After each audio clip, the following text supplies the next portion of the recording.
Hello my dear students, कैसे हैं आप सब। मैं उम्मीद करता हूं आप सब बहुत अच्छे होंगे। तो आपका स्वागत है हमारे प्यारे से यूट्यूब चैनल एम पॉली पर, जिसपे आज मैं आपको बताने वाला हूं प्रोडक्शन टेक्नोलॉजी के मोस्ट इंपॉर्टेंट क्वेश्चंस सेशन 2023-24 के लिए। तो ये वो क्वेश्चंस होंगे बच्चों जो कि आपके एग्जाम में सबसे ज्यादा पूछे जाते हैं प्रोडक्शन टेक्नोलॉजी में। तो जो आपका उत्पादन प्रौद्योगिकी सब्जेक्ट है, इस सब्जेक्ट के अंदर सबसे ज्यादा पूछे जाने वाले सवाल मैं आपको इस लेक्चर में बताने वाला हूं। आप ये मान के चलें कि ये जो क्वेश्चंस मैं आपको बताऊंगा, इसके 50 to 60% क्वेश्चंस आपको एग्जाम में मिल जाएंगे। तो आपको कोशिश ये करनी है कि एक भी क्वेश्चन इसमें से कोई भी बच्चा स्किप करके नहीं जाएगा। कोई भी बच्चा ये नहीं सोचेगा कि नहीं ये सवाल तो पूछा नहीं जाएगा, छोड़ दो। बिल्कुल ये गलती मत करना। आप इसके अलावा कुछ भी पढ़िए, आप कितनी भी प्रोडक्शन टेक्नोलॉजी की किताबें पढ़ लीजिए, कितने भी उसके जो है चैप्टर्स को डीपली पढ़ लीजिए, लेकिन ये जो क्वेश्चंस मैं आपको बता रहा हूं, ये क्वेश्चंस आप नहीं छोड़ेंगे। एक एक क्वेश्चन आपको याद करके जाना है, देख करके जाना है। कहां से मिलेंगे ये क्वेश्चंस, ये भी मैं आपको बता दूंगा। ठीक है, तो आइए स्टार्ट करते हैं।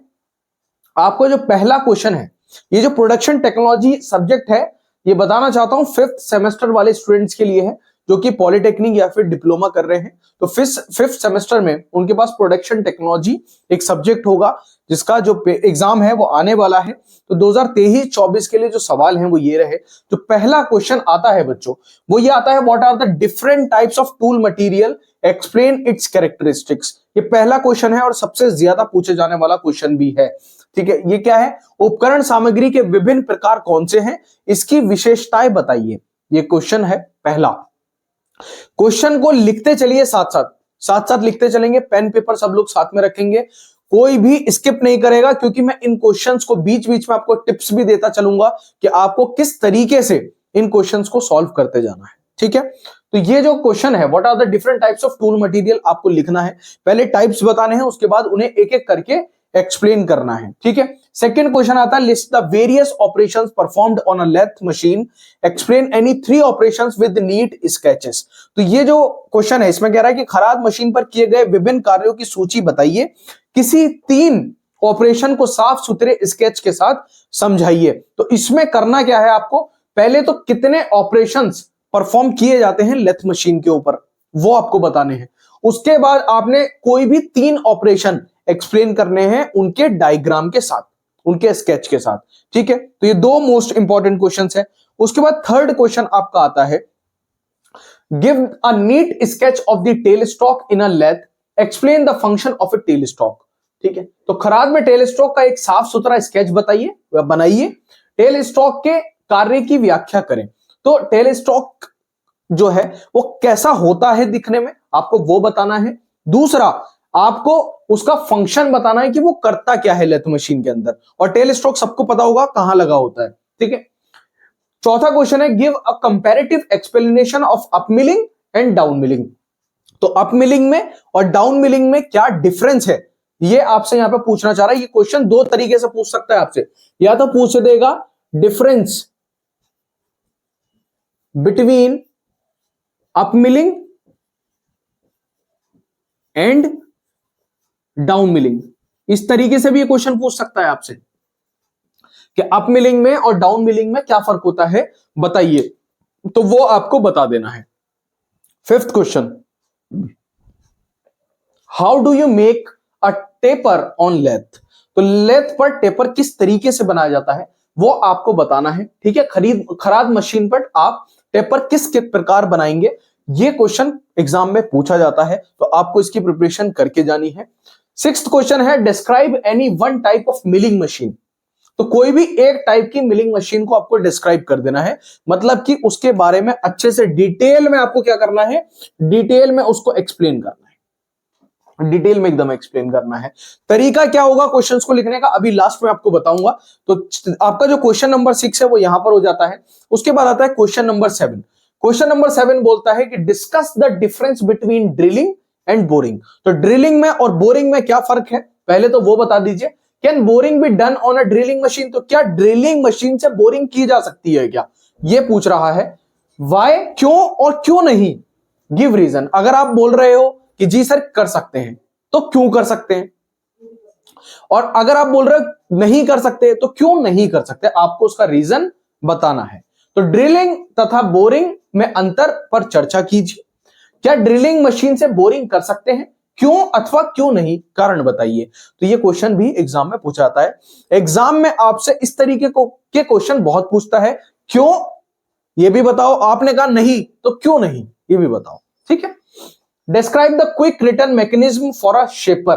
तो शेपर के लिए जो क्विक रिटर्न मैकेनिज्म लगा होता है उसको क्या करना है, डिस्क्राइब करना है आपको, उसके बारे में लिखना है। तो एक शेपर के लिए द्रुत वापसी यंत्रावली का वर्णन कीजिए। ये क्वेश्चन भी एग्जाम में आपके आता है। इसमें से 60 to 70% क्वेश्चन आपको एग्जाम के अंदर मिलेंगे रखे हुए।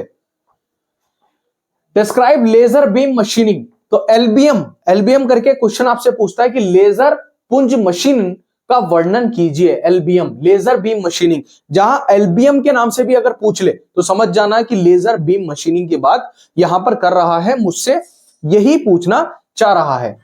10th क्वेश्चन आता है डिस्क्राइब जिग बोरिंग मशीन। ठीक, तो जिग बोरिंग मशीन के बारे में आप लोगों को लिखना है कि जिग बोरिंग मशीन का वर्णन कीजिए। उसके बाद 11th क्वेश्चन आता है आपका explain the uses of shaper, what is meant by shapers machining. ठीक है, तो शेपर के उपयोग बताइए, शेपर की इंचिंग से क्या अभिप्राय है। अच्छा, शेपर्स इंचिंग क्या होती है वो पूछ रहा है यहां पर, ठीक है, तो ये आपको बताना है। उसके बाद 12th क्वेश्चन आपका आता है what right the classification of cutting tool used in metal cutting. तो कौन कौन से क्लासिफिकेशन है, किस किस बेसिस पे क्लासिफिकेशन करते हैं वो आपको यहां पे लिखना है। धातु कर्तन में प्रयुक्त तो होने वाले कर्तन औजारों का वर्गीकरण लिखिए, वो आपको यहां पर लिख देना है। What is the life span of a tool and what factors does it depend. तो जो औजार की आयु क्या होती है तथा ये किन बातों पर निर्भर करती है। एक जो टूल मशीन में लगा होता है उसकी जो लाइफ है वो कितनी होती है और किन किन फैक्टर पे वो बढ़ती या फिर घटती है। ठीक है, right a brief note on a vices. तो जो हमारी वाइसेस होती हैं उन पे क्या करना है, वाइसेस को संक्षेप में टिप्पणी लिखिए, वाइसेस को एक्सप्लेन करना है और ब्रीफ एक आपको बताना है कि वाइस क्या होती हैं। ठीक है, तो ये 14 क्वेश्चन आपके यहां पर हो जाते हैं। 15th क्वेश्चन आपका आता है explain pictorially a single point cutting tool and its main part. तो जो सिंगल पॉइंट कटिंग टूल है आपको उसके बारे में बताना है। तो एकल बिंदु कर्तन औजार तथा इसके मुख्य भागों का सचित्र व्याख्या करें, ये आपको जो है वो लिखना है। ये क्वेश्चन जो है ये सीरियल वाइज आप लोग ये क्वेश्चन लिख लीजिए, सीरियल वाइज। और अभी इतना टाइम है कि 2 से 3 घंटे आपको लगेंगे, मैं मानता हूं 2 से 3 घंटे लगेंगे। तरीका ये होगा कि आपने सपोज यहां पर क्वेश्चन नंबर 1 लिखा, जो मैंने आपको बताया वो आप क्वेश्चन नंबर 1 यहां पे लिखिए और यहां पर उसका आंसर लिख लीजिए। फिर क्वेश्चन नंबर 2 लिखिए, फिर उसका आंसर लिख लीजिए। आंसर कहां से मिलेंगे अभी सब बता दूंगा मैं आपको, ठीक है। हार्डली एक एक 2-2 पेज के क्वेश्चन है, आंसर है, 1 पेज 2 पेज 1 पेज 2 पेज। अगर आप अभी क्वेश्चन भी लिख लें और पेजेस छोड़ दें, 1 या 2 पेज यहां छोड़ दीजिए, फिर क्वेश्चन लिखिए, फिर 1-2 पेज यहां छोड़ दीजिए, एक नई कॉपी चाहे पतली सी बना लीजिए आप, तो एग्जाम के टाइम पे आपको इन क्वेश्चंस को रिवाइज करने में बड़ा आसान हो जाएगा। एक घंटा पहले भी आप कॉपी पलट के देख लेंगे तो ये सारे क्वेश्चंस आप रिवाइज करके चले जाएंगे। और अगर अगर अगर ये क्वेश्चंस 60 to 70% एग्जाम में आ गए तो आपके बहुत अच्छे मार्क्स आएंगे। ठीक है, explain the working principle of internal centreless grinder. ये आपको पढ़ के जाना है कि जो इंटरनल सेंटरलेस ग्राइंडर होता है उसका वर्किंग प्रिंसिपल क्या है यहां पर। तो जो आंतरिक केंद्रित अपग्रषण का क्रिया सिद्धांत समझाइए, ये आपको पूरा समझाकर समझ करके जाना है, पूरा ही जो है वो कॉपी में लिख करके बार बार देख लेना इसको। 17th क्वेश्चन है give a pictorial description of vertical broaching machine. तो वर्टिकल ब्रोचिंग मशीन ये क्वेश्चन भी कई बार मैंने देखा है, इस क्वेश्चन को कई बार ये पूछा गया है और इसके चांसेस हो सकता है इस बार भी ये क्वेश्चन आपको एग्जाम पेपर में रखा हुआ मिल जाए। तो ऊर्ध्वाधर ब्रोचिंग मशीन का सचित्र वर्णन कीजिए। 18th क्वेश्चन आता है what is grinding and right it's main objective. तो ग्राइंडिंग क्या है, अपघर्षण क्या होता है तथा इसके प्रमुख उद्देश्यों को लिखें। तो ग्राइंडिंग बताना है कि ग्राइंडिंग क्या चीज है और उसके मेन ऑब्जेक्टिव क्या है। ग्राइंडिंग के ऑब्जेक्टिव क्या है, क्या उद्देश्य है, हमें ग्राइंडिंग क्यों करनी है, वो सारे ही आपको क्या करने हैं इस क्वेश्चन के अंदर एक्सप्लेन करने हैं। 19th क्वेश्चन आता है, कंपेयर करना है हमें कैप्स्टन लेथ को और टरेट लेथ को। तो कैप्स्टन लेथ के बारे में भी पढ़ना और टरेट लेथ के बारे में पढ़ना, इनका कंपैरिजन भी पूछ लेता है, या फिर क्या कहेगा आपसे सिर्फ इतना पूछ देगा कि एक्सप्लेन करिए कैप्स्टन लेथ को या फिर एक्सप्लेन करिए टरेट लेथ को। अदरवाइज क्या क्वेश्चन आएगा, कंपेयर कर दो दोनों को, लेथ को भी और आपका कैप्स्टन लेथ को भी और टरेट लेथ को भी। दोनों क्या है, लेथ ही है, लेकिन क्या फर्क है दोनों में, वो आपसे यहां पर पूछना चाह रहा है। 20वां क्वेश्चन, 20th क्वेश्चन आपकी स्क्रीन के ऊपर ये रहा। अब देखिए, explain the advantages and disadvantages of electrochemical grinding. तो जो इलेक्ट्रोकेमिकल ग्राइंडिंग होती है उसके लाभ क्या है और उसकी हानियां क्या है, वो इस क्वेश्चन में आपसे पूछना चाह रहा है। 20th क्वेश्चन है ये, 20 क्वेश्चन है ये, ठीक है। 20वां क्वेश्चन है जिसमें क्या पूछ रहा है, जो आपकी इलेक्ट्रोकेमिकल ग्राइंडिंग होती है उसके एडवांटेजेस क्या है और उसके डिसएडवांटेजेस क्या है, वो आपको एग्जाम में लिख करके आने हैं। फिर 21th क्वेश्चन है, explain the classification of cutting tool. तो कर्तन औजारों का वर्गीकरण की व्याख्या करें, ठीक है। जो हमारे कटिंग टूल है उनका क्लासिफिकेशन करना है। 22 क्वेश्चन है, explain quick return mechanism for shaping and planar machine. तो क्विक रिटर्न मैकेनिज्म को किसके लिए पूछ रहा है, shaping and planar mechanism machines के लिए पूछ रहा है। यह भी आपको क्या करना है, पूरा पढ़ करके जाना है। उसके बाद आता है 23 क्वेश्चन, वो है कि give a pictorial description of chain broaching machine. Chain broaching machine के को क्या करना है, आपने अच्छे से एक्सप्लेन करना है। तो चेन ब्रोचिंग मशीन का सचित्र वर्णन कीजिए, चेन ब्रोचिंग मशीन क्या होती है। 24th क्वेश्चन है, explain work holding devices in detail. Work holding devices मैंने सीएनसी में भी आपको पढ़ा रखा है, 6th सेमेस्टर में एक टॉपिक है सीएनसी में वर्क होल्डिंग डिवाइसेस, तो उसमें भी ये मैंने बहुत अच्छे से पढ़ाया है आपको, वहां भी आप पढ़ सकते हैं। 25th क्वेश्चन है, what is feed and list the controlling factors. तो फीड क्या है तथा नियंत्रित करने वाले कारकों को सूचीबद्ध करें। ये सब भी आपको क्या करना है, करना है। 26th क्वेश्चन, 26th क्वेश्चन है आपका कि explain the difference between cutting fluid and lubricant. तो कटिंग फ्लूइड क्या है और लुब्रिकेंट क्या है, ये आपको पढ़ करके जाना है अच्छे से। दोनों में डिफरेंस पूछ रहा है आपसे कि कटिंग फ्लूइड में और लुब्रिकेंट में क्या डिफरेंस है, तो दोनों अच्छे से पढ़ के जाना, ठीक है। कटाई तरल तथा स्नेहक में अंतर बताइए। 27 question, explain the difference between surface broaching and chain broaching. तो सरफेस ब्रोचिंग क्या होती है और चेन ब्रोचिंग क्या है, वो भी आपको पढ़ करके और समझ के जानी है। 28th question, explain the difference between jig and fixture. तो जिग और फिक्सचर में अंतर बताइए। ये आपका 28th क्वेश्चन यहां पर हो जाता है। आप एक तरीका तो ये मैंने आपको बता दिया, दूसरा तरीका क्या है कि आपने क्वेश्चन लिखा यहां पे और कुछ पॉइंट्स में कुछ मेन पॉइंट्स आपने क्या करे, जो है आंसर के यहां पर लिख लिए, ताकि जब आप एग्जाम से थोड़ी देर पहले या एग्जाम से एक रात पहले पढ़ रहे हो तो आपको रिवीजन करने में आसानी हो। लिख करके वही आएगा जो अच्छे से रिवीजन करके जाएगा, मार्क्स उसी के अच्छे आएंगे।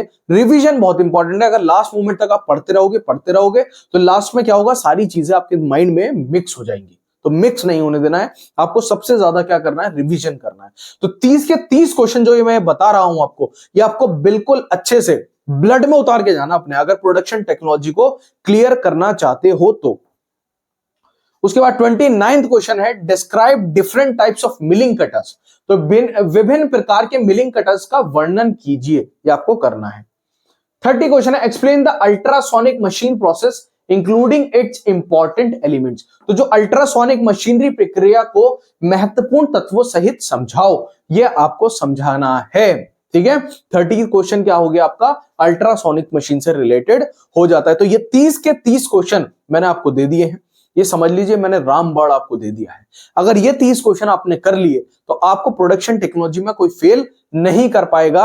आपको सिर्फ और सिर्फ ये 30 क्वेश्चन बहुत अच्छे से पढ़ लेने हैं। इसके अलावा आपका जो मन है आप पढ़ें, एक्स्ट्रा पढ़िए, डीपली पढ़िए, बहुत अच्छा है। हो सकता है 30% पेपर जो अलग आ भी जाए वो भी आप करके आए, तो आपके एग्जाम में जो मार्क्स है वो 90+ आएंगे, ठीक है। अगर आप चैनल पर नए हैं तो चैनल को सब्सक्राइब करें, क्योंकि 5th सेमेस्टर के मैं सभी सब्जेक्ट के इंपॉर्टेंट क्वेश्चंस आपको बताने वाला हूं। मशीन डिजाइन के भी बताएंगे, थ्योरी ऑफ मशीन के भी बताएंगे, आपकी प्रोडक्शन टेक्नोलॉजी बता दिया है, प्रोडक्शन मैनेजमेंट भी करके आपका सब्जेक्ट है उसका भी बताऊंगा। तो जितने भी आपके सब्जेक्ट्स हैं 5th सेमेस्टर के, 3rd सेमेस्टर के, उनके सभी इंपॉर्टेंट सब्जेक्ट्स मैं आपको बताने वाला हूं। तो आप लोग चैनल को प्लीज सब्सक्राइब करें, लाइक करें और भी स्टूडेंट्स के साथ शेयर करें। टेलीग्राम ज्वाइन करना ना भूलें, इनके नोट्स आपको टेलीग्राम पर मिल जाएंगे। तो बच्चों मिलते हैं अपने नेक्स्ट लेक्चर में, तब तक के लिए जय हिंद।